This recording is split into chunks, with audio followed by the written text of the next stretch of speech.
Greetings, nerdlings, and welcome to another stream. We are looking today at Dragon of Icespire Peak Adventure from the Essentials kit, and we're more focused on Phandelin, the village that's the centre of it.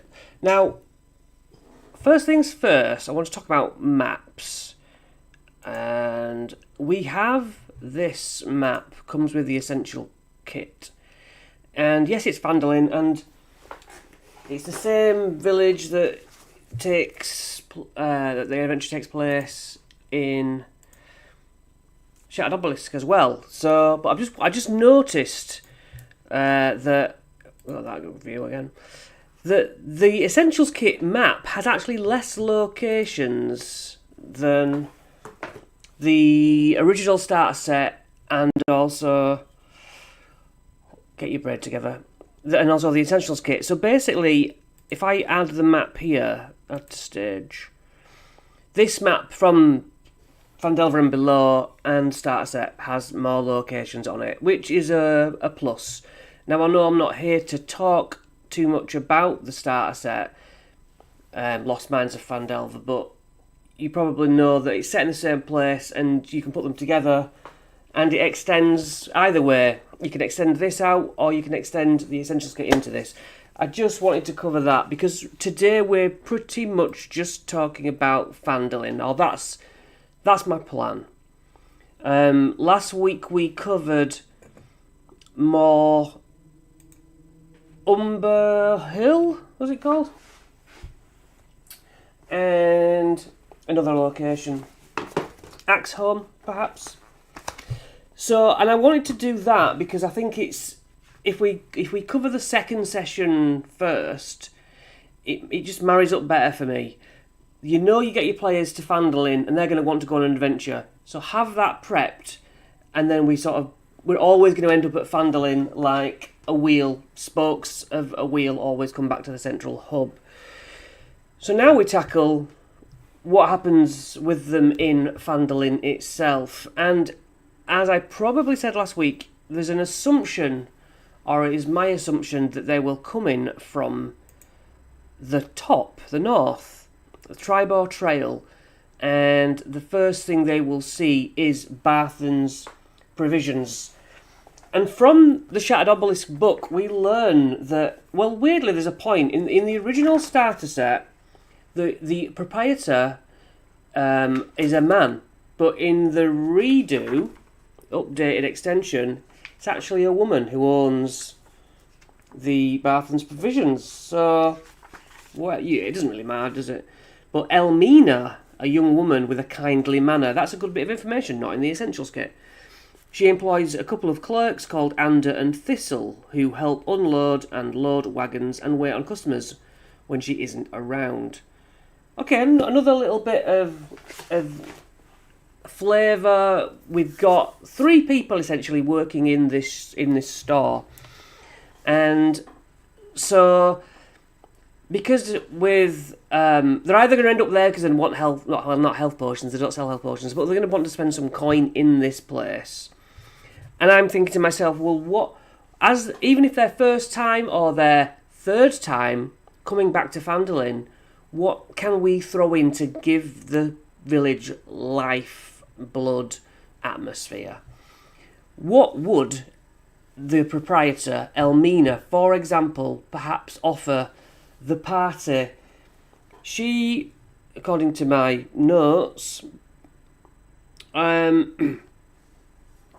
got written here, the counterfeit caravan, which is a shipment with Barthen's provisions seal on it, but it's full of junk, and so someone is impersonating Barthen's provisions. That's another story hook for, hey, I see you're adventurers, you're always in here.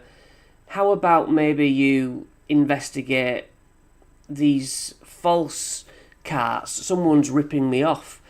You know, things like that. Things to embellish what happens. Just conversations that happen within Barthen's provisions itself. I've also got a crate that rattles and whispers at night.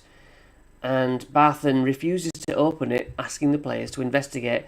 So this can be a crate that comes in the back of the store, and Elmina's like, something up with a crate back here, guys. You could just put snakes in it, you could put a ghost in it, and it's another plot hook. You know, take it to the shrine, take it to Sister Gariel and have it exorcised. I've got about 10 ideas for each location. But the store is definitely somewhere they'll be coming to and from. What have we else got here? A package from a now missing person arrives, but no one remembers them. So it can be, because our general stores near me are like part post office. So all the local mail comes here. Would they be asked to almost do some post delivery drops along with supplies? You know, old lady Alina at number 57 is too old to come to the shop. Would you mind running these supplies over to her house? You get there and she's like, oh, where's my cat gone? And I can't find my... And then you've got another little, go find the cat. And the cat leads to another little story, you know. The cat is in a place where there's mysterious people talking in the woods. And so, yeah, that's what I'm after with this. Just trying to put some threads rather than you go to Barthen's Provisions, buy your stuff, turn around and go every time. So the supply trucks seem to be the most obvious hook for this place. And what about, you know, doppelgangers, shape changers? What if it turns out one time that the shop owner is actually a shape changed doppelganger or something like that? Something's putting on a disguise and it's not actually her. She's tied up in the cellar, something like that. Not a bad idea. So yeah, thanks for joining, viewers. This is a long drawn out DM's guide, very relaxed. I could edit it down one day, probably won't. It's just another way to get another DM guide out and enjoy myself as I'm doing it. So we can hide that now. I've wrote down a strange coin found in the till that brings bad luck to whoever holds it. So they get given a load of coins and now they're cursed. It'll take a long time for the player to realise they've been cursed with change, especially in my game. So I like the idea that someone's, what would the curse be? Maybe it just makes them ill, weaker, or act differently. And who has been in the shop? It's a mystery then. Who's been in the shop that's recently offered over this dodgy coin? Obviously, being a shop, it's prone to being robbed. Now, your players may decide to rob Barthen's Provisions, which is absolutely legit. You could turn it into a heist. How protected would Barthen's Provisions realistically be in a quiet village? There's a lot of money in there, and as the targets out of this village go, you'd think that the gem place would be higher up, but maybe if defences are down, you know, people are up against it, they just want to steal some food for their sick relatives, or, you know, so a theft either could be solved. The players go back the third time, it's absolutely been ransacked, and whatever they want to buy isn't there. That will aggravate them. That will therefore emotionally get the players involved in just the shop. The two helpers, who I mentioned, the little teens, like work staff, they could maybe just have left the locks off by accident, and so the whodunit comes down to just, you know, it was just a mistake, but they didn't want to admit to it. Yeah, that sort of idea.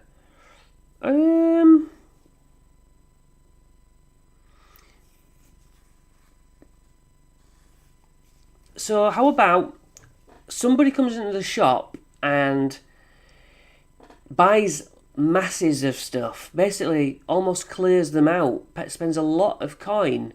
It's like, what are they up to? Why are they doing that? It's another plot thread that you don't have to actually know where it goes. but I'm just trying to inspire your brain. You'll fill in the rest of the details as you see fit.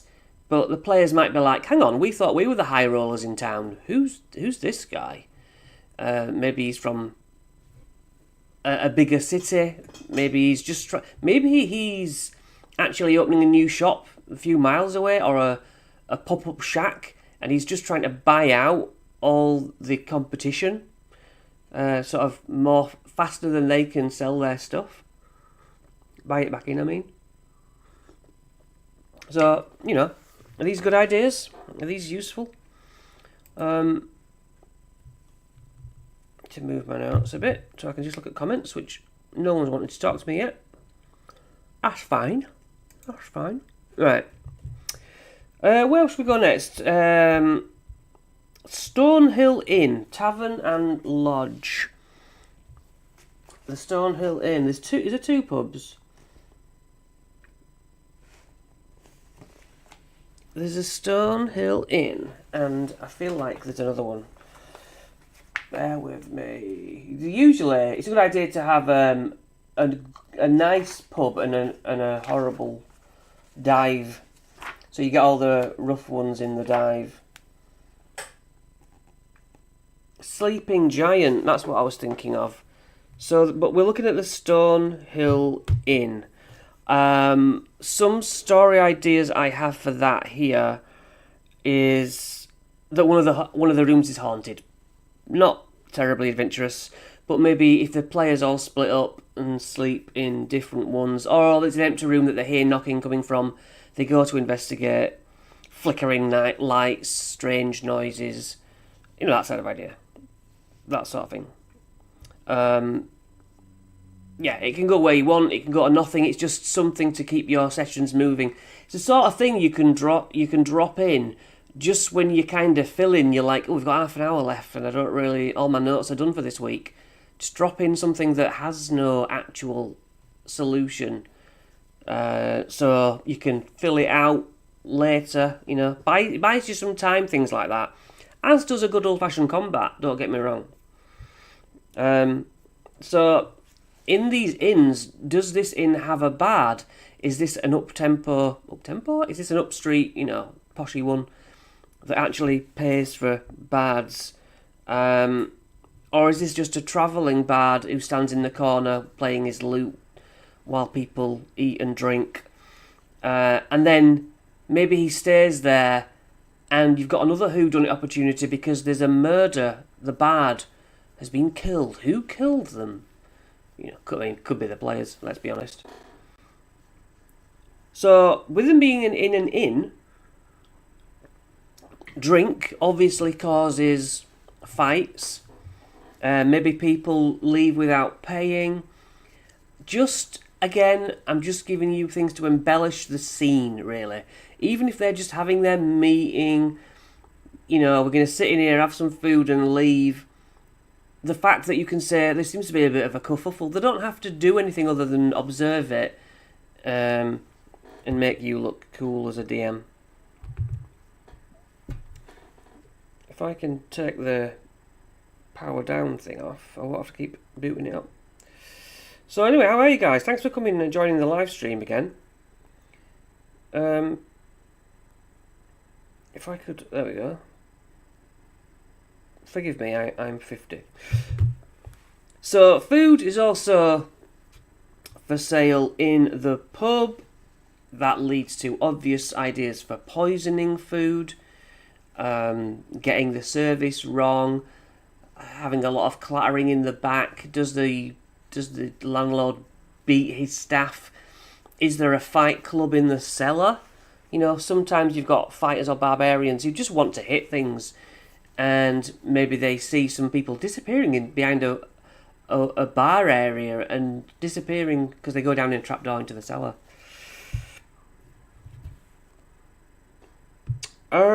Got that. Poisoned food. Gambling, of course, in a pub. Seems obvious. Play real cards or dice games. A lot of the times D&D uses dice instead of cards because everyone's playing dice already. But I do like the idea of actually having a round of cards physically.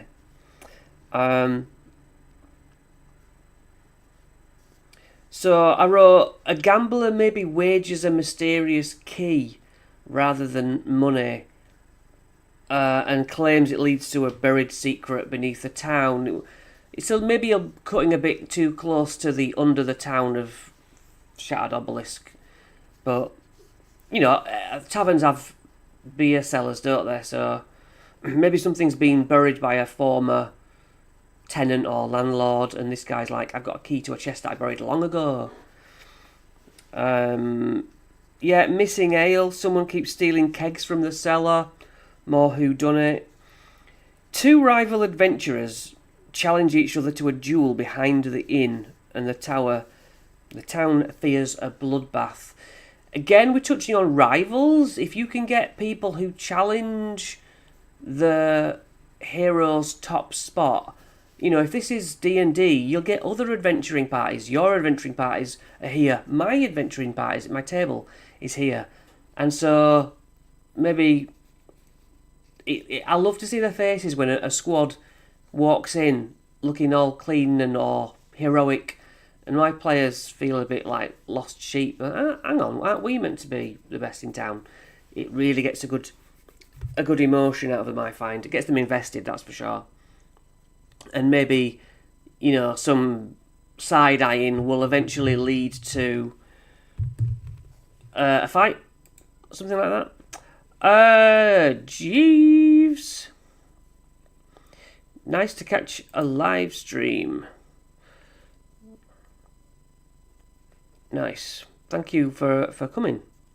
I never know what time to do them, whether this is a decent time or not. And I did have to sort of rush back from the gym, so there's a very slim chance it will move to 4 PM in the future. Next up, a well-dressed but disguised traveller begs for protection, claiming assassins are after them. Now, this is the opposite to the rivals. This is like, come on, heroes, you'll want to do this. Please, come and help me. You know, it's a cry for help. They may or may not feel it's a trick, and it may or may not be a trick. Up to you. Go use it on dice rolls, you know. You don't know what this guy is. Maybe he does lead them into a clearing in the woods and they get jumped. But on the roll of a dice, we'll see. Is he up to anything or is he not? Maybe, you know, he knows something, this beggar. Maybe he knows too much after seeing around the town at night, and he's got information that people want to kill him for. And then we've got an odd one at the end, which is one of the inn's doors occasionally hums a melody that no one recognises. I like weird stuff like that with no particular end. And that is the Stonehill Inn. Jeeves! I walked past the gym once. That is my level of fitness. Yes. Yeah. I get it. It's just routine now that I go. I just don't really think about it. I moan when I go sometimes. But at my age, I find it does make a difference just being able to move and not moan a lot.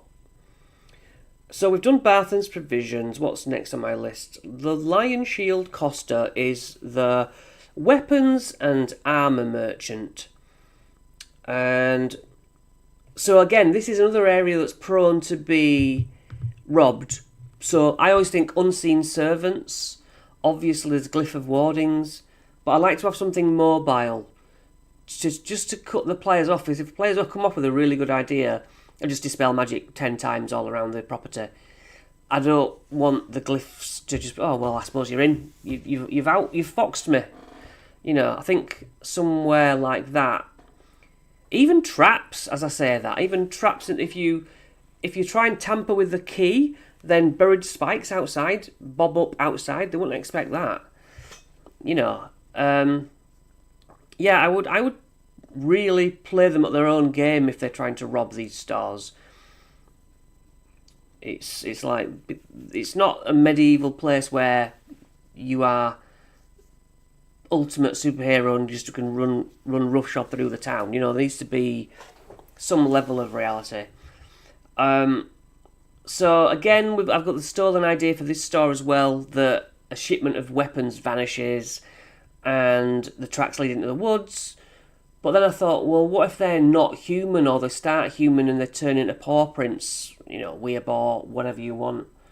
Or they seem to stop so that something's taken flight. Another interesting thread. So in this weapon place, how about having a legendary sword? And you can put on this what you want. You can make it sentient. You can make it cursed. You could make it shatter at a critical moment. And they go back to the shop. What's the deal with this? And it's we buy them in. Not our problem. Sold as seen. Just an interesting bit. How about a wandering warrior who comes to the store offers to trade a powerful enchanted weapon. And again, eyebrows are raised as to why they want rid of it. And if you've ever run sentient weapons, there's a lot of fun to be had. And a cursed weapon, of course. But somebody trapped inside and they start hearing the voice in their head. And I used to be a great warrior. It's pretty standard. But yeah, a sentient warrior weapon is good. Or maybe to stop hearing my voice, you have to do a quest. Pick any of these that I'm talking about.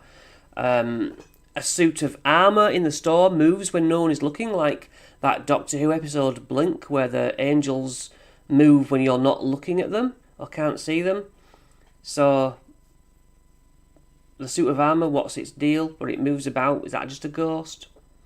Don't know. So yeah, cursed weapons, and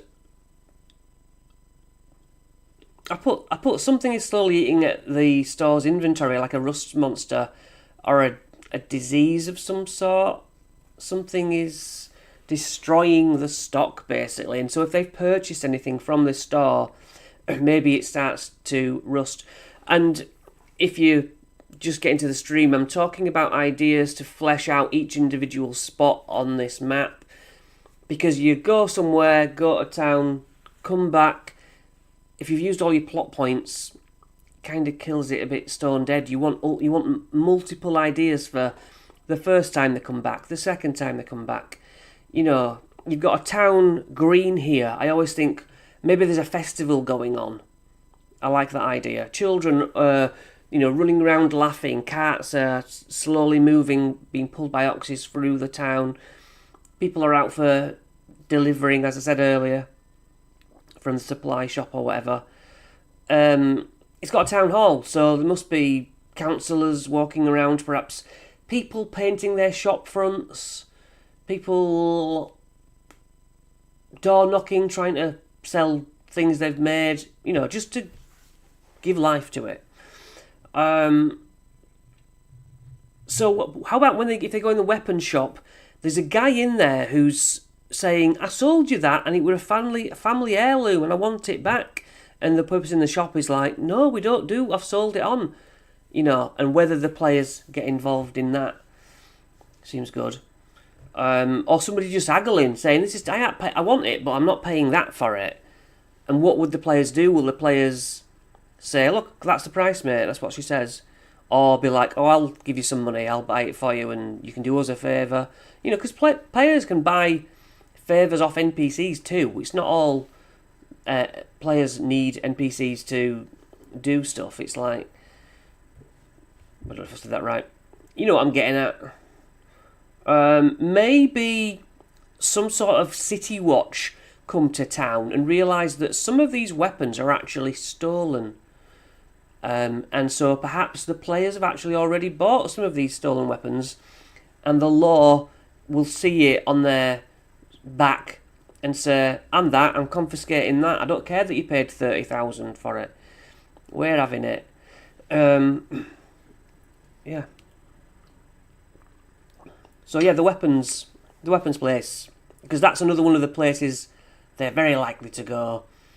And as we've said before, I put extra slots in my things. I like to, off the top of my head, it's like this is a possessed sword haunted sword, but if you make friends with the spirit of the sword, it can turn ghostly. The blade can turn ghostly. Maybe it hurts undead more, or whatever you want. Jeeves, some great ideas. I found the miners' exchange particularly dull initially. I actually made Halia Thornton a secret UNT, as well as a Zentarim agent. That's what I am trying to do here. Give you this sort of idea. People don't have to be who they appear to be. And yeah, going back and forward, it's so easy for the people in the shops, the NPCs here, to eventually run out of dialogue pretty quick. So it's always a good idea to have a bunch of notes. Let's get you out of a pickle. And I haven't taken long over these notes, have I? No offence. Townmaster's Hall. So, do they have a jail there? I presume this is where the councillors go. There's a captured bandit must stand trial. Where that leads, I don't know. Sorry, I just pressed the wrong button. So the Townmaster, we also know, is the Townmaster like the same as the Mayor? Is that guy who gives the Harbin Wester? I think it is, isn't it? So if he's the leader, my phone is just writing whatever I'm saying. Stop doing it.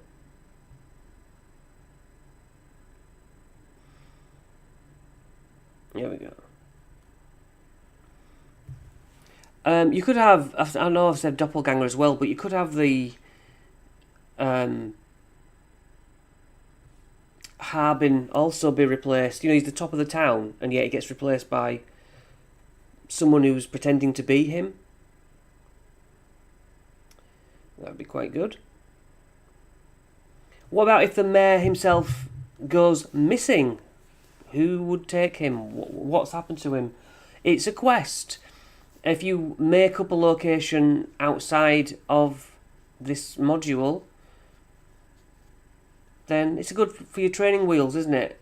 Maybe he's in a cave held by some people, or maybe he was out at night seeing someone on the side and got taken by a beast, dragged away, and he's only because he's a coward, isn't he? He's a weak coward. Perhaps there's clues like blood trails from his house or Townmaster's Hall. And if there's a jail there, what if the prisoners get out? I did a similar thing on my Tomb of Annihilation guide, coming in 2 weeks. We've got a local man or woman accused of a crime that they didn't commit.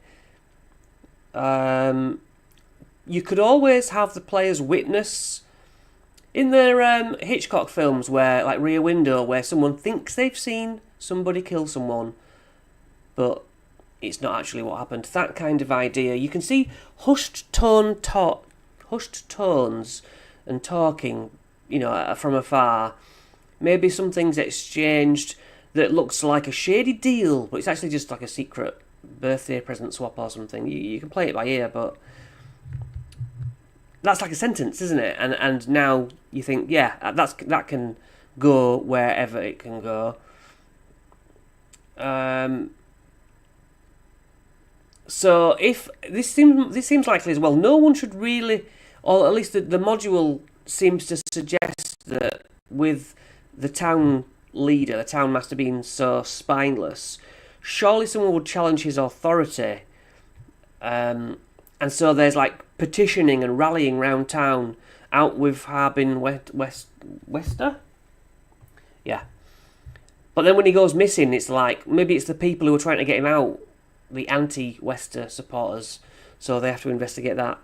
They've got a lot on, but because nothing's particularly linked, this hub place is a good place to weave and give yourself ideas that, oh, okay, they need this thing, that'll be in one of the places, the miners, not the miners exchange, Axe Home or whatever, you know, where the dwarves are, or on the route over there, just so there's a tie-in to the places. Do they have town records? Is there important information that seems to be erased? You know, when they go to the files and there's nothing there. It's like, I don't know, a Jack Reacher novel, a Harlan Coben novel sort of thing. You could do so many different flavours with D&D, and all in the same game. You know, they follow a thread and it's a murder mystery. They follow another, it's a detective story, which is similar. One's, you know, a horror story because someone's been taken into the woods and held. Bounty hunters. Perhaps a bounty hunter arrives with a sealed order for execution. Perhaps it's someone important. Perhaps it's a child. And that they, you know, will they step in and say, you can't kill a child, but actually the child is a huge threat because under control of a demon from using some sort of dark magic. You know, I probably said this before, apologies if you've heard it before.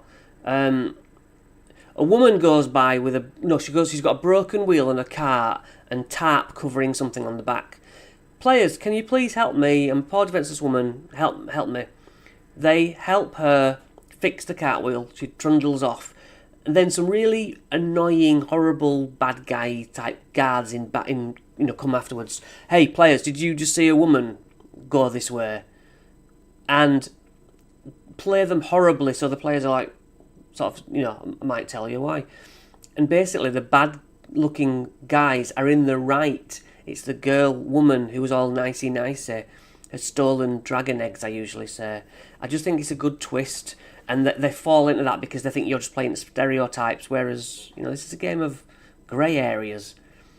Whose side do you take? The nice lady, or the guys, the guards and, you know, police doing their job sort of thing, and trying to get on her tail quickly.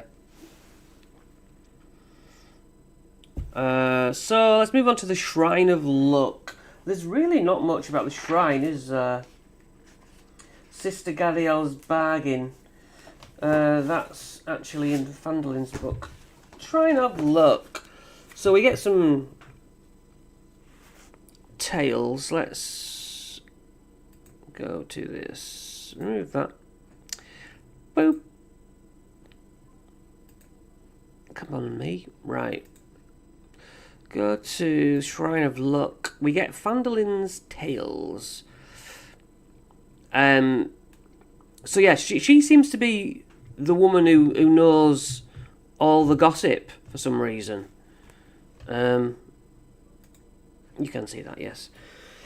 We have orcs who come to town from the mountains and, you know, basically get out the orcs. Tribal trail comes through the ruins of Conyberry, a town sacked by barbarians years ago. That's not information that's of any real use. But there's a ruined temple where it said the locals hid their gold. Strange magic pervades Neverwinter Wood. That's okay. Falcon's Hunting Lodge is the only safe haven in Neverwinter Wood. Falcon is a retired veteran of war, and he'll offer a free room and board to anyone who brings him a bottle of wine. There's such simple ideas, far too simple. You know, go and warn this person, take them a bottle of wine. I'm hoping that some of these suggestions I give you allow you to weave these locations in better. West of Phandelin on the coast is an old stone lighthouse. That's interesting. Ships are drawn to the tower like moths to a flame, and they crash on the rocks. The wrecks must be filled with treasure, but that's just a loot. But I like the idea of the lighthouse. Some folk claim to have seen dragons flying through the clouds. Yes, because there is a dragon, that's why. So what have I actually got in my notes? I know that she worships Timora, goddess of good luck and fortune, and she is a harper who are secretive.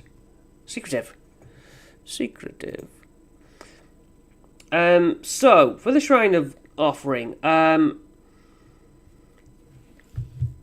put a farmer offers things to the shrine, but again could bring misfortune.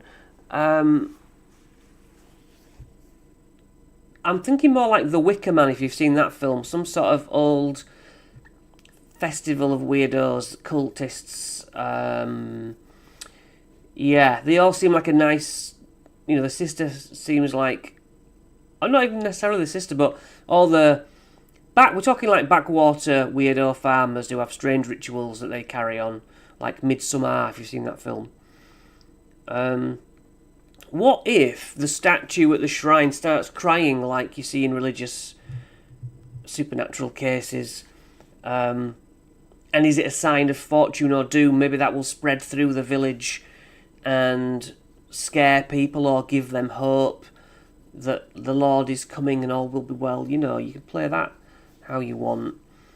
A sickly traveller arrives, saying only the shrine can cure them. Because I pictured the sister as being the cleric of the village kind of idea. Perhaps she receives a vision herself of a looming disaster. If you've got some huge beast on its way through your setting, you know, she can have a sense that there's not a Tarrasque, but, you know, whatever your big beast is. An amulet meant for her protection is stolen. She has some like religious objects there. Whether she has arcane focus but temple stuff, you know, and maybe that's what kind of gives the village protection and why she only needs a shrine. She doesn't need a church, and somebody steals it. We have a comment from America. Adubs, thank you. Watching in the gym. Yeah, I do that as well. I watch all the D&D updates in the gym. So yeah, you've got your headphones in. Are you on the treadmill? Or your weights in? Probably on the treadmill, that's when I watch it. But yeah, good for you. Thank you. I like seeing pictures of the actual people who watch as well. That's good. Where was I? Bear with me. I've just got a new phone today, so that's why I'm faffing over it. So the amulet was, yep. A man prays for luck at the shrine and maybe wins big, you know? And then will that make the players think, oh, because you know when you give like pools, a lot of pools give temporary hit points, and you'll find your players waiting for somebody else to try it first, and then as soon as it gives temp HP, they're all in. So what if it's like once it's been used up, it's done though.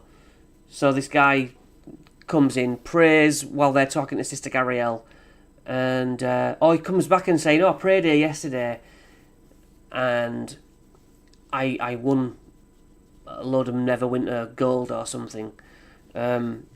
Just an NPC to fill out while they're talking to Sister Gariel, who hasn't got a lot going for her. A young girl is chosen as Timora's new priestess, but she refuses. So Sister Gariel herself is like, this is the best religious girl who I want to replace me, but she's just not interested. You know, can the party try and convince this girl that she is very important in a religious way? If your cleric or church types are needing a push. We've got a celestial figure appears in the night at the shrine, whispering a prophecy, open-ended prophecy, you know your story. In this, basically all we've got is a dragon. You know, maybe it gives a dragon a vision of the dragon through its eyes to the religious type. Because really, you've got to have the shrine do the religious people. Unless you haven't got a religious person in the party, then do what you want. But I like the idea of seeing through the dragon's eyes. We teased a look at the dragon last week as they start this adventure. So this is another reminder while they're deep in there talking to NPCs, going on little missions, that ultimately they need to be preparing to fight the dragon at the end. Or if you've replaced the dragon with whatever that weird thing is. Alderleaf Farm isn't on this map, but I mean, you could put it where you want, actually, but if it's on this map, which I told you about from the older book, weirdly. So it's farmland, and it's got a house there. So if you remember, if you have played Lost Mines of Phandelver, there's a little son, a child called Cap Alderleaf, who sort of sees things, you know, and says, "Oh, there's some red brands up in the Tresendar Manor. I can take you there if you want," sort of thing. So he's obviously knows quite a lot by sneaking around playing. Maybe Cap actually goes missing, is taken while playing near a strange abandoned well, or basically his missing child. And that can get them in searching all of the places in town. You can put whatever you want in the cellars, you know, uncovering all sorts of madness behind closed doors. What if someone's got their dead grandma in there, all zombified? You know, if that's a theme you like. Scarecrows out in the fields. I've seen scarecrows be used for, you know, coming alive. They have got a stat block.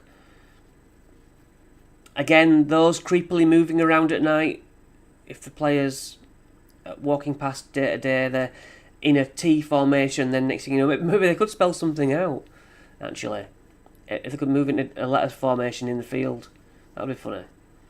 A sinkhole under the farmer's field. An ancient tunnel system to wherever. Again, it's a bit Phandelver and below, with the below part. Crops in the fields, perhaps poisoned, or as I said, with the scarecrows doing letters, perhaps just there's crop circles that spell out patterns, maps, things like that. Is there something? How this is from Curse of the Chupacabra that my friend made. Howls in the field at night. Some sort of weird monster visits and makes sounds at night, so they have to camp out to try and catch this thing. I didn't really like that. I wrote a flower-crowned woman offers to make the farm prosper for a price. We kind of covered that in other ways. A tree struck by lightning. Is that something? You could have bones be revealed at night. Dude, Elliot says, your videos are so helpful. For a quick review before a session. Well, that sounds like I've achieved what I was going for. And Elliot, I really appreciate you watching. And with 6 people watching right now at the same time, I feel like I'm a celebrity. Yeah, because YouTube live streams are just known for being appalling for viewers. But hey, here I am, and I'm just trying to help you guys, and I'm enjoying myself. So I also wrote an elderly farmer, maybe at Alderleaf, asks the party to find their find his lost long son before he dies. That's an adventure that you can take you to the big city if you're trying to branch out from Phandelin. You know, you've finished the Essentials kit and you're like, well, what now? That can get them to the big city where they can maybe join the city guard, and then you're into Dragon Heist or other adventures, you know. What was the other one? Oh, Baldur's Gate Descent into Avernus. In fact, Vecna, the Eve of Ruin, also starts with them on the City Watch. So, you know, these far afield ideas that I'm giving can link up into your adventure after the Essentials kit. Or not. I wrote down possessed chicken for the farm. Probably a stupid idea, but I myself always throw in a curveball. I don't know if you're aware of the Shia LaBeouf, not meme, but YouTube joke, where he's a monster. He's standing right behind you, is Shia LaBeouf. There's actually a stat block for Shia LaBeouf that I used in Curse of Strahd. So I will really...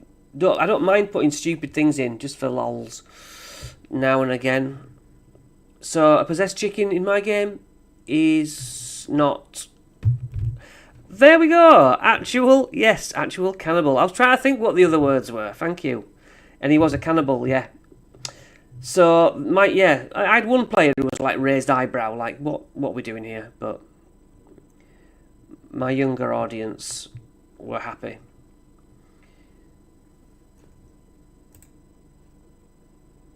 Oh, did I send you it? I sent you that stat block. Yeah. I mean, D&D's just meant to be stupid sometimes, isn't it? I lost my spot. Alderleaf Farm. Weird chicken.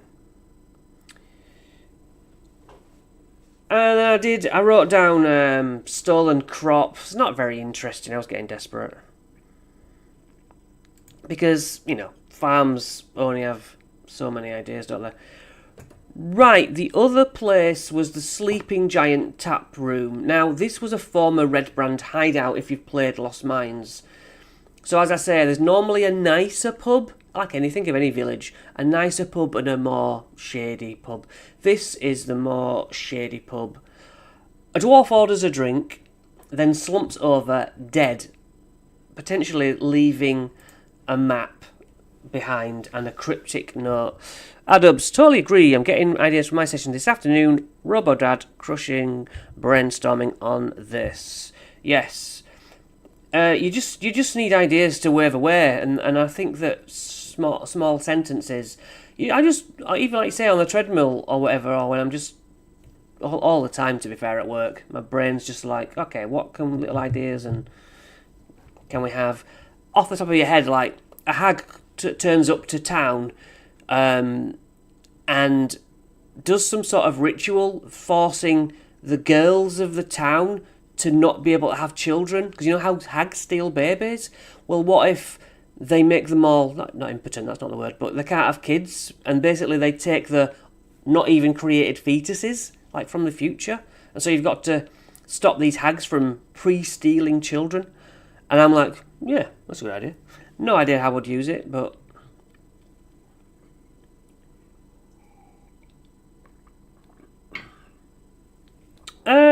Sleeping Giant Tap Room continued. The owner claims to have a new magical ale,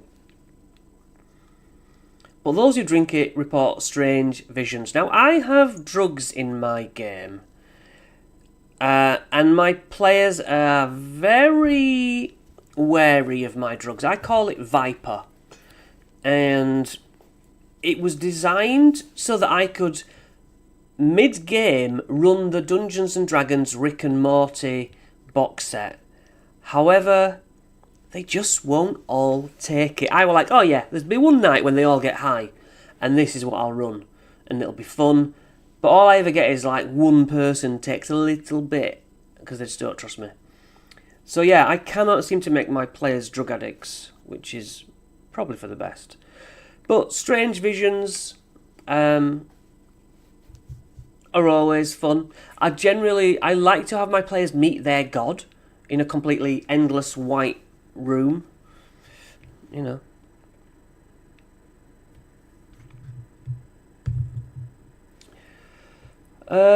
A patron's ale never empties, so no matter how much they drink. Bottomless mug. So that person who's always sat at the bar. You know, I grew up my dad taking me to a pub, the local pub. And so I've seen these guys who just never, you know, like watch Cheers, and there's the guys who are just always at the bar as if they've got endless beers. A drunk singing an eerie tune that no one's heard before, but everyone somehow knows the words. Again, kind of a creepy scene. A cloaked figure in the pub warns the party that someone plans to kill them before sunrise. Now, this is more like when you hear people predict the end of the world. The Mayan calendar's coming to an end. We're all, you know, it's the end of the world. The Millennium Bug. Just plant that seed. Just rewind to the visions. Have a vision or a prophecy, like this guy says, a prophecy that someone's going to lose their legs or their arm or their best weapon. Just plant that seed. Ooh, you know, enjoy them legs today because tomorrow... and have them, how will the player react? I imagine very warily. A trapdoor in the tap room leads to an undiscovered section of a hideout. Oh, really? So, you've been housing XYZ, the local vampires, the enemy who we're meant to be hunting down all around town are actually always underneath the bloody tavern where we discuss hunting them down. Or a fight club. That's obvious. The bartender could be someone they like, could be someone they don't like. Could overcharge them. Could poison their drinks, make them weak. I think that's about it, really, for the pub there, the second pub, which is called the Sleeping Giant Tap Room. On this map, and not on the Essentials Kit, is Tresendar Manor. I do not know why on the older map Tresendar Manor is outlined. It's a ruined manor, and therefore it's an ideal bastion for your players. Why would they stay in an inn after so long of getting, gems? This thing is meant to be empty. So again, maps for this in Lost Mines of Phandelver, which is free. Is it free? I feel like it's free on D&D Beyond. You can correct me on that. I mean, you can find it on Google Pictures. Google Images it's called. No, unless they've just changed it for my benefit. Oh yeah, I'm not going to find it in there. Yeah, it's in the starter set book. So this massive manor, right? Again, it's old owners and maybe ghosts. Maybe the place is possessed. Banshees are great enemies. The possession feat of a ghost, where you have to knock that person down to 0 HP to make them not possessed. I love it. Perhaps the ghost will only be set to rest if they retrieve an heirloom from one of the locations in this module. That's why you have to go to the Dwarven excavation site. In these walls, there's that column in the you probably know what I'm talking about. We covered it the other day. Last week. It wasn't Gnomengarde. It was Dwarven excavation chapter. And in that there was a column in the middle of the building, when smashed into, all these skulls came out. Put some sort of item in that and have the ghost of Tresendar Manor say, here's a relic of mine that was locked up, or my cousin had it and was, they used to bury people in walls. Perhaps, there's an heirloom that once returned to Tresendar Manor, it's no longer haunted. Now, a crypt, if you want a crypt in your game, you like a dungeon crawl, of course, underneath the manor, in that massive bloody hill that it's sat on. Knock yourself out. Put whatever map you want under there. As many levels as you want. You could put the bloody Tomb of Horrors under there if you wanted, but I would not recommend it because it's very, very hard.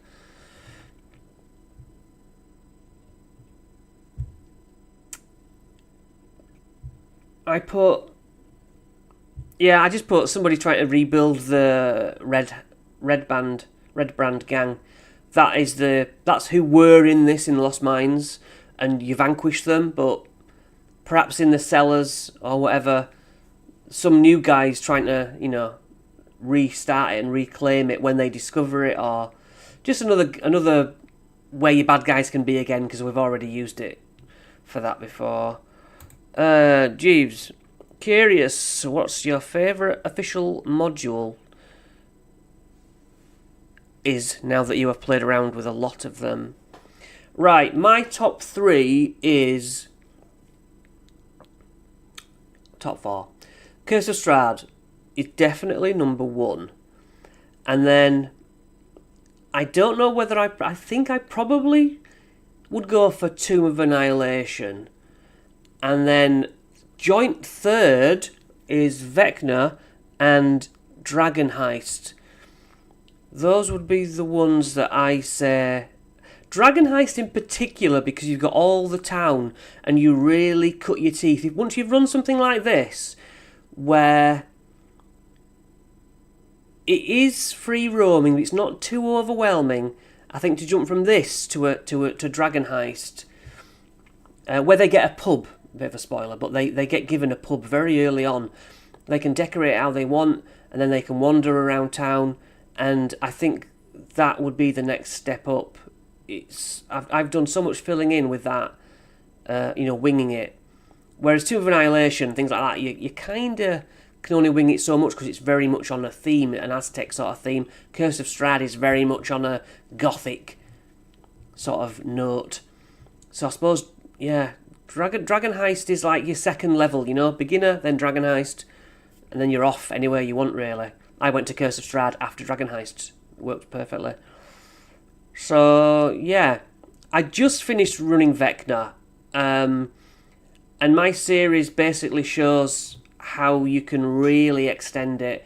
You could literally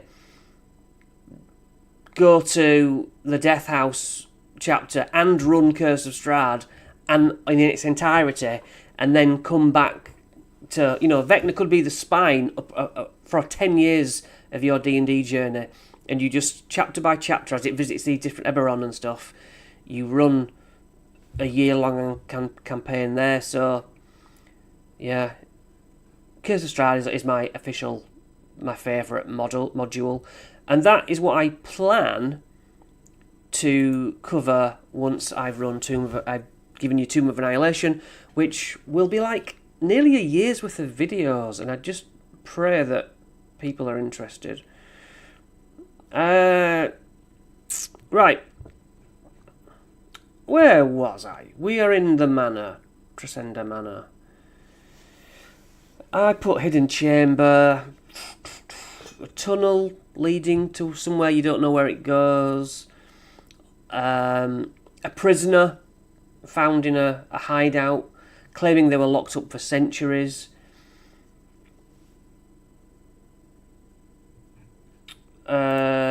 Thanks. Curse of Strahd is what I'm currently running. Loving the game. Yeah, it's a big map, but walkable, and so that gives it just enough that you're not, it's not Skyrim.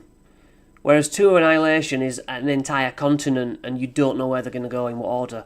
But they're either going to go from right to left in Strahd, follow the road to the windmill, past the castle, over to the far reaches, the wolf den. But a lot of people online say, oh no, it runs better if they enter from the left and work their way to the right, because they want this castle towards the end. I haven't run it the wrong way, I've only run it the right way, and it works perfectly fine for me. But everyone's got different opinions, so that's cool. So yeah, well, I'm sure I'll bore you about that at the time.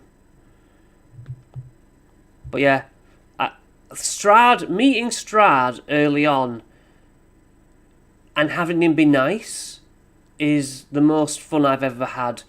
You can see that Strahd is the big bad, but I was like, all right guys, how are you doing? Nice, thanks for coming in. Nice to come over here. And so they know he's bad. And yet, he's really cool. And they're like, he's alright. Why is he alright? Elliot, I heard Vecna was a really bad module. Yeah, you heard it, but God, come on, it's D&D. You go on Reddit, everything ever is the worst thing ever, innit? People don't seem to remember that it's a skeleton of something that you're meant to embellish. And how, like my guides, I can only embellish them in one way, and you can be like, yeah, well, I would have done this. Perfectly fine. You do it your way. That's how you're meant to do it. Tomb of Annihilation is my all-time favourite, though. And Strahd and Tomb of Annihilation are always interchangeable at the first place in any review, tiers that I've seen myself. But I'm sure some of you will be like, oh no, I like Dragon Heist. No one's going to say Dungeons of the Mad Mage is my favourite. I am so scared of that book. Running dungeon after dungeon is terrifying.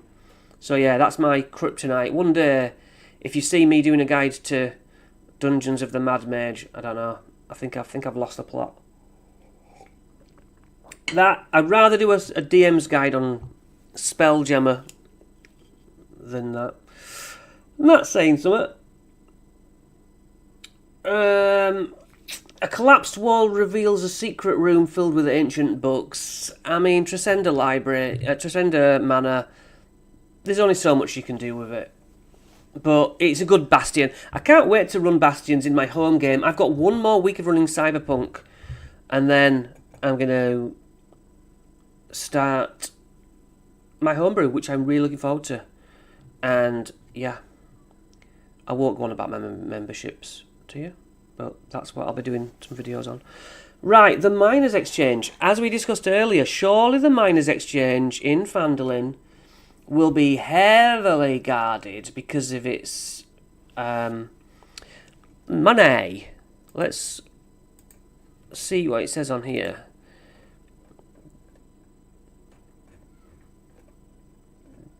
Presumably it has the Miners' Exchange at some point. Cost.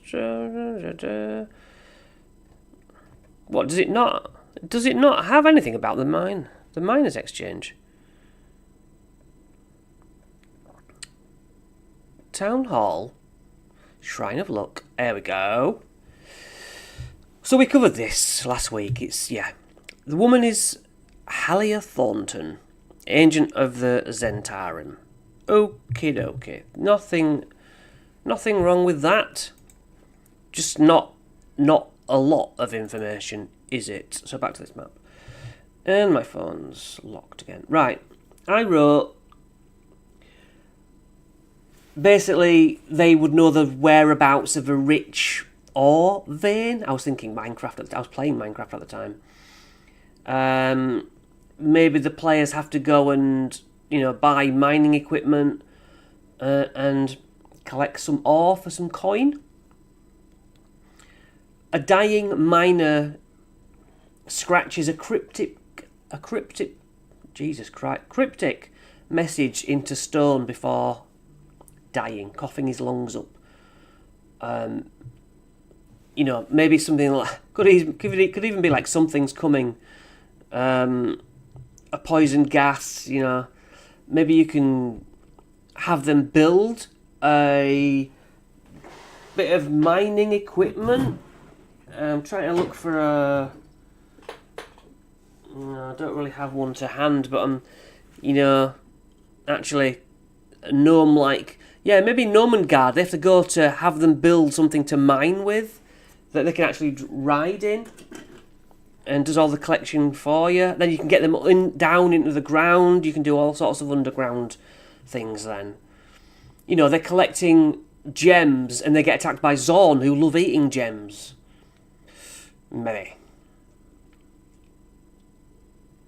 Of course, you can go Lord of the Rings. One of these gems is really consuming. It glows, and the miners refuse to sell it.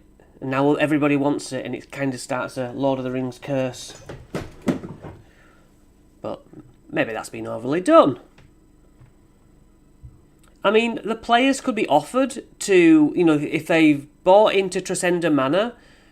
What if there's somebody trying to sell their mine, their whole business? Would you want to run a mine rather than a bastion so that they've got, an actual job rather than just adventuring all the time? You could run or you could have the bastion or the mine bastion run itself with minions. Maybe they make coin from trading with the Miners' Exchange.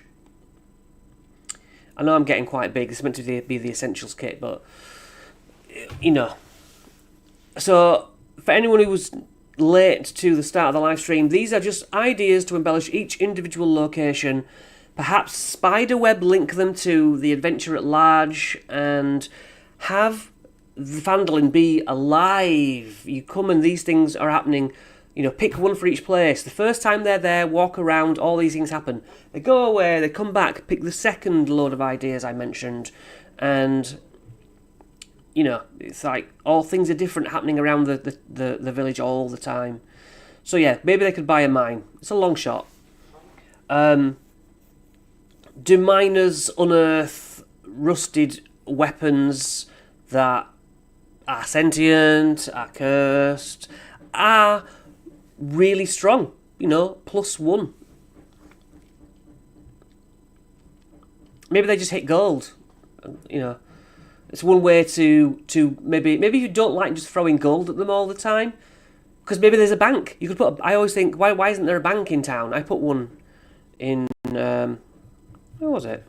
It doesn't matter. But I put a bank somewhere. I think it was Tomb of Annihilation in Port Ninezaru, because it made sense to me that players wouldn't just carry all their gold around. Neither would people in the city. So if you don't want to deal in gold all the time, deal in ore.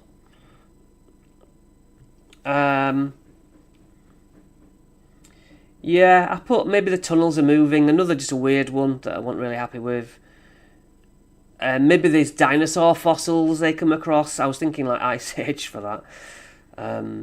Because that's, you know, watching TV and movies, you do just get inspiration, don't you? You think, oh, that's not a bad idea. What if there's, like, I watch Oak Island, Curse of Oak Island, and so if they're mining down big enough, perhaps they can find a chest or a huge expanse, hidden books, rich treasures. Yeah, I didn't really know what else for the miners' exchange. It's just simply wealth trade, isn't it? On this map, I saw there was the woods around Phandelin. Kind of links to anywhere that they're travelling to, any of the main locations. While on the roads, you want travel adventures, travel encounters, don't you? So, shadowy figures lure hunters away from the road with strange music, Pied Piper kind of thing. Again, you've got some reason to, on the way to the Dwarven Exchange mission, you know, you're 15 miles down the road, some shady figures in the trees and music, maybe it charms them, maybe it doesn't. A distant cave echoes with eerie howls every full moon, no one who enters it returns. What is down there? A massive tree that calls out to the party. This is a bit of a joke character, offering like cryptic guidance, put on a silly voice. You know, maybe this tree is a real gossip, and you can just, I would probably bombard my characters with, oh, this guy came round, he was wearing something the top far too tight, and it gives you so much information, but it's funny rather than useful. Fills a bit of an hour, doesn't it? The disappearing tracks, a missing traveller's footprints, again, lead into the wood and stop, because anyone can go into the woods. You know, you could go hunting, like there's thinking rangers and stuff. Maybe that's where the young kid Carp Alderleaf was taken, through the woods, you know, to pick up the trail again. Fae creatures, it's in the wood. Blood rituals under the blood red moon. There's an altar, some sacrifices being done. I do sway towards creepy stuff because that's just my enjoyment. Checking for comments. No one is currently talking to me. Okay, well, still thank you for watching as I witter on. I hope this is of some help. So, Tree That Speaks, Blood Ritual. We're nearly at the end now. A lost settlement discovered, or even ruins of somewhere in the woods. Does the woodland trails keep moving, like Blair Witch style, where they get lost in the woods? It's kind of alive. We've got a wounded hunter in the woods, begs for help, caught in a bear trap. Could be transforms into something monstrous. What if someone's following them, like wanting to assassinate them for maybe the rivals who you've created, and gets caught and badly hurts themselves? Do the players say, I know you're trying to kill us, or follow us at least, but we're not going to just leave you out here, you know? Maybe that's the deal. They will stop following us if we get you out of this trap. an ancient stone archway could whisk you off to your next module. Simple as that. Different planes or what have you. And finally, I did have another note on a more of a broad level. Because as I said to you before, the problem I had with this adventure is that it's like, go here, tell a woman that there's a dragon, go here, give this dude a bottle of wine. They're unrelated, aren't they? Got to run. Great stream, thanks for the ideas. Hopes everyone has a wonderful rest of your day. Thanks, Adubs. Take it easy. Thank you so much. So yeah, what ideas can tie the whole thing together? We talked about Tresendar Manor having a ghost that can send the players to find a lost family heirloom to settle its spirits. Ouch, that's hot. So introduce a powerful artifact that the players keep encountering in different quests, or pieces of it. Collect the shards, like, that is pretty much what the Shattered Obelisk is like, but because it's all in Phandelin, you can tie that in. And each time they find a piece, they learn more about. They could do a vision scene, in order. Scene 1, scene 2, scene 3, scene 4, scene 5. Again, what was I playing the other day? Elder Scrolls Online is a bit like that. You see pieces vision as you walk around getting these story beats done, and you're learning about the significance of this MacGuffin, basically. Or there is you build a villain or a villainous cult or band of people, an organisation, and the players, as they're going around these innocuous places, learn about this cult and what a problem they are, and their plans at large to invade a city or what have you. And so then your guys, while they're going around, gets a bigger mission of, we need to take these fellas down, and we like this city, we like this village, culminating in big showdown at the end and a dragon. Maybe they get the dragon on the player's side to attack this cult, we'll call them.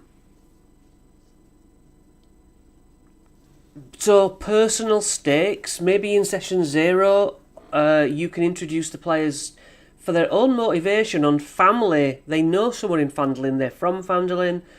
Their loved ones are in danger of this dragon attack. It's obvious, I know, but sometimes we do forget that getting the players invested really goes a long way, rather than just saying, we're playing this book now, just accept that you want to do this mission. Because my players are still like, no, we don't, why would we? Give us some coin, give us some idea. So, it's a good idea to set up some connection between the players and the adventure. Well, those were my notes that I made for this live stream, and I'm all out. If anyone has any comments to make while I look at going to the next actual area. I've got 4 people watching right now. It'd be nice if someone could just say hi, so I know you are. I thank you so much for watching the live stream in particular. We're not done yet. I think I've got energy in me. I'm just going to click away from this to go to what the next one was, the next mission, next chapter. Did we do Axe Home? I feel like we did not. Oh yeah, that's right, because we were doing it in order of the closest ones.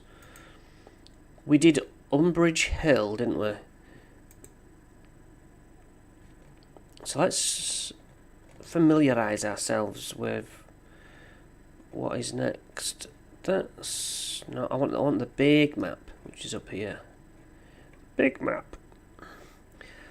So Phandelin, Umbridge Hill was the closest.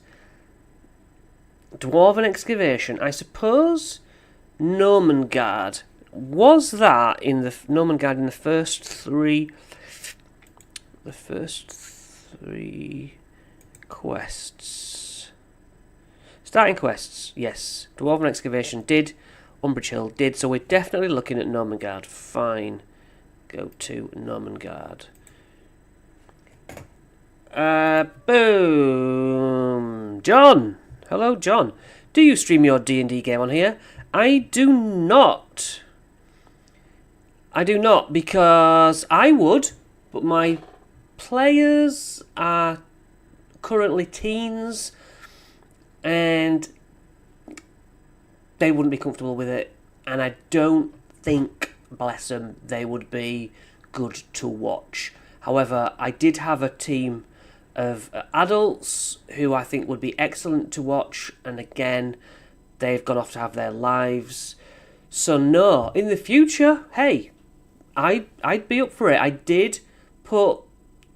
tried putting my death house. If you got a death house on Curse of Strahd, in my playlists, or search Robo Dad 1 death house, I did have a crack at it.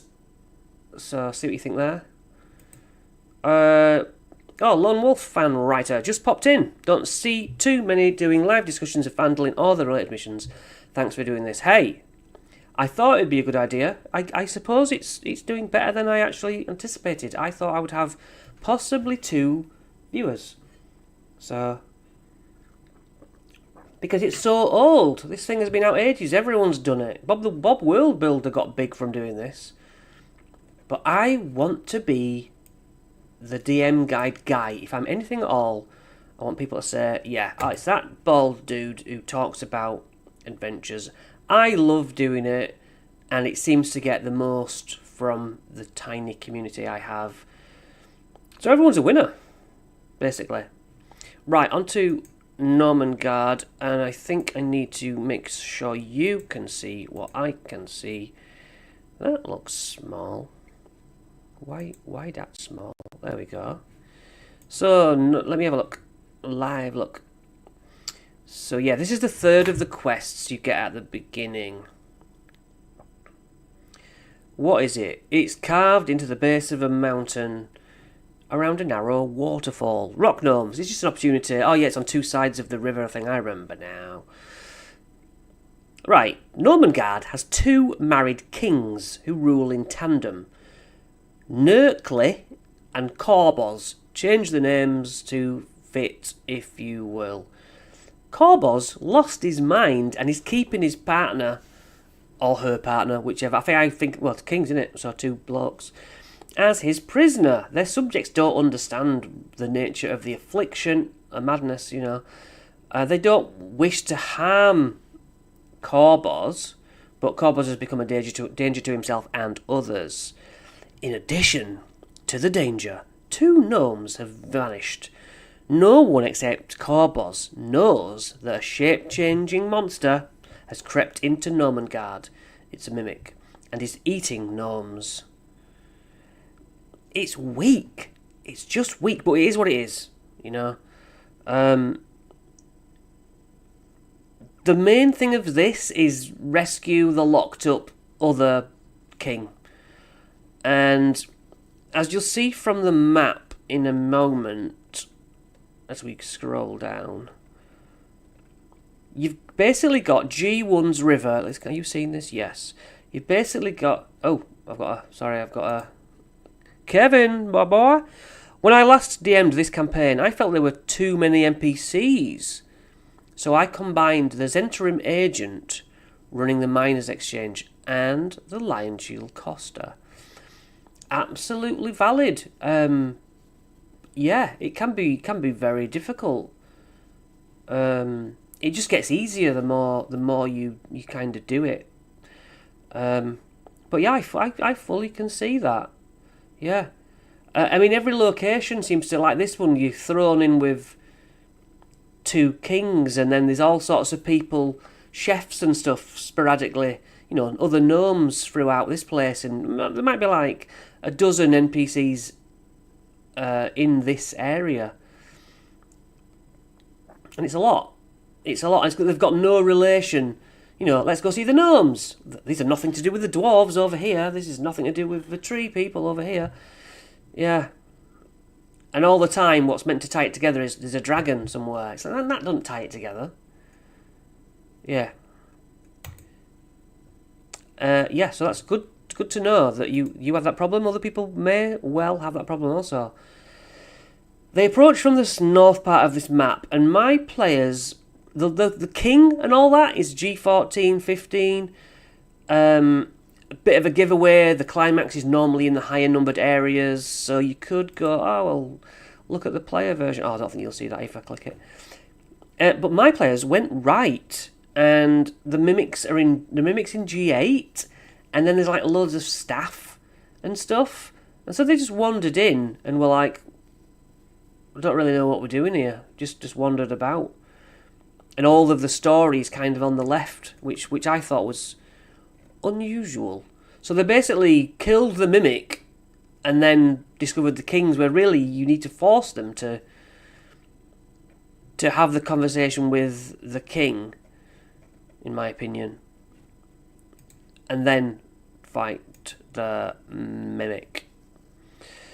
So, what is of importance?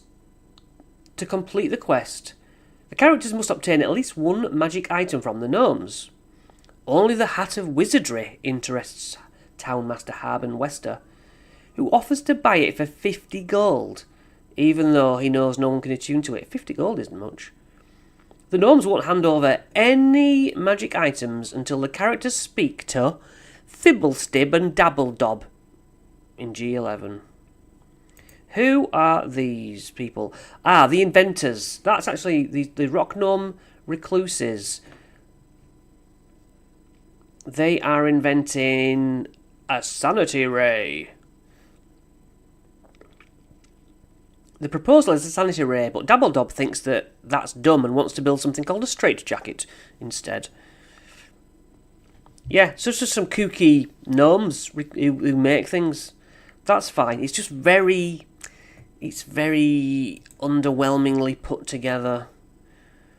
So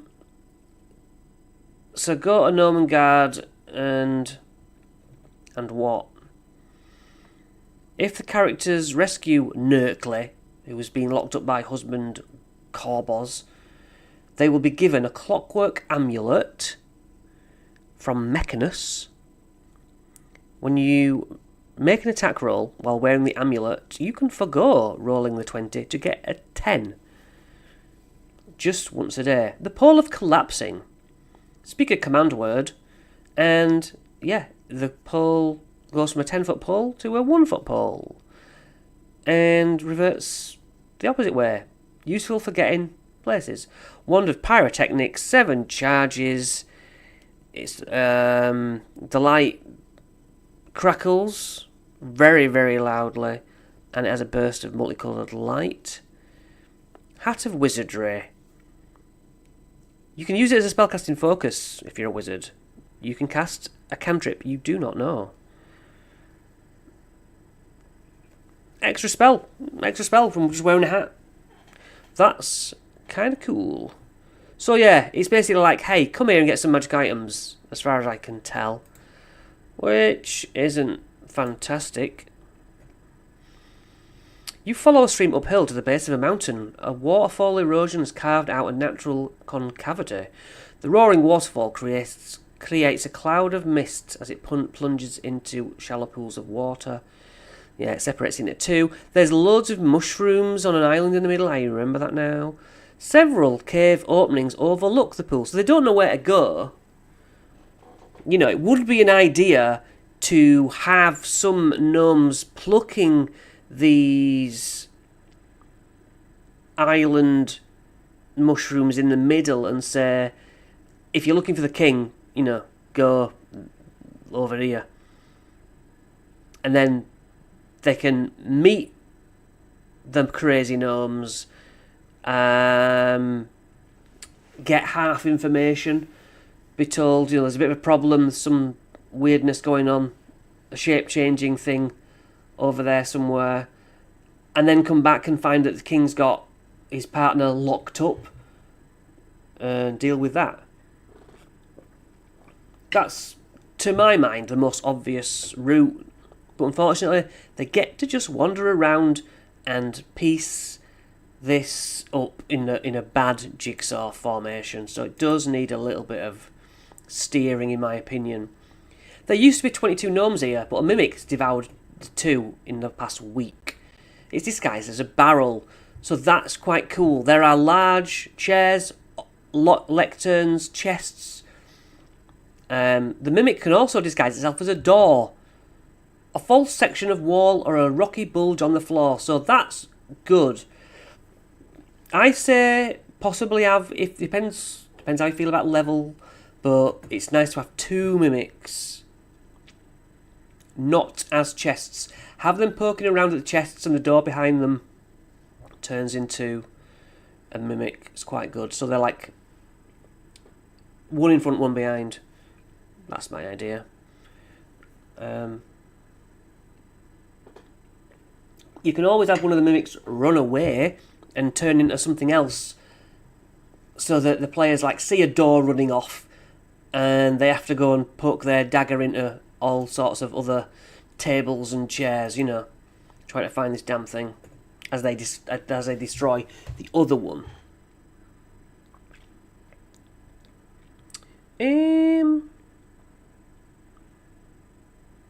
If you want a more interesting antagonist, make the mimic one of the rare varieties that can carry on simple conversations in common. I don't think I've ever heard of a talking mimic, but I like it. So, Misty Pool and Mushroom Islands. The gnomes subsist, that's what eat, right? Subsist on 2-foot-tall mushrooms that grow on top of islands in a pool. They come in 3 colours.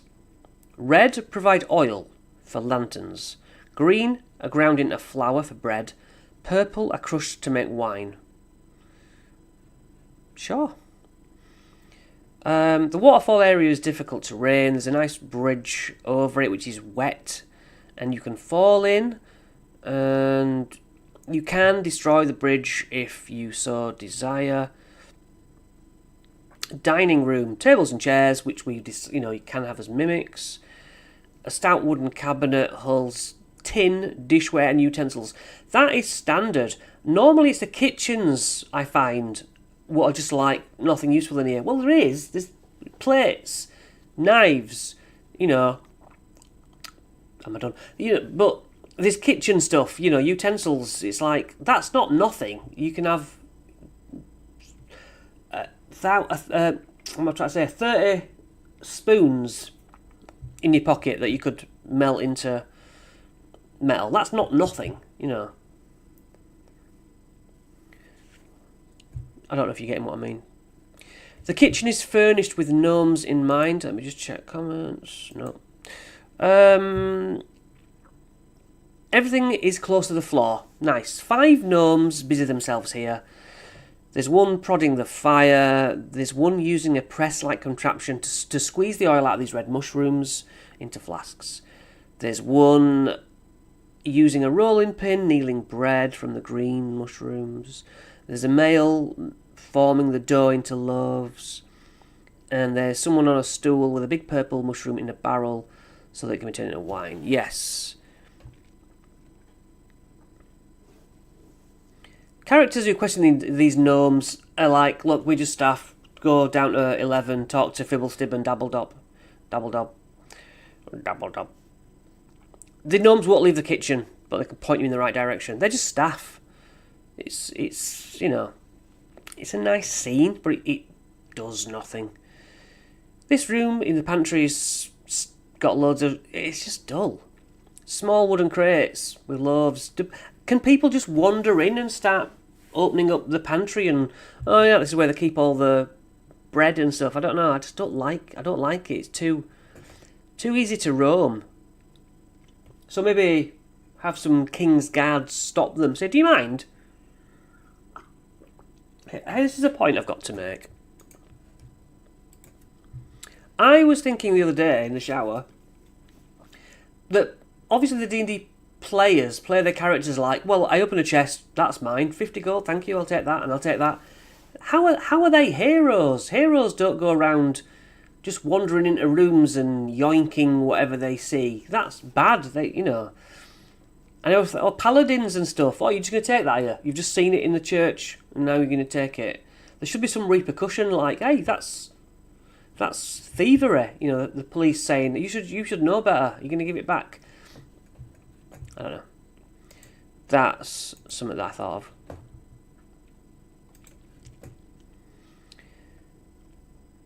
Barrel crabs. Each parked. Oh, they like vehicles. They resemble a crab with a barrel for a shell. With what do I have? No. And again, I was looking for another Warhammer model that I used for this, but can't find it in the drawers next to me. So, okay, there's some cool vehicles which used like forklifts, but they don't have much that can be done with them, unfortunately. So you can get in these things, drive them around, attack each other, that's fine. An auto-loading crossbow, that's quite nice. Bolted to the floor. Again, can't do much about that. A creature sitting in the chair can spin it around like a turret, fire crossbows. Nice, but what are you firing it at? Sitting in the chair is a gnome called Factore.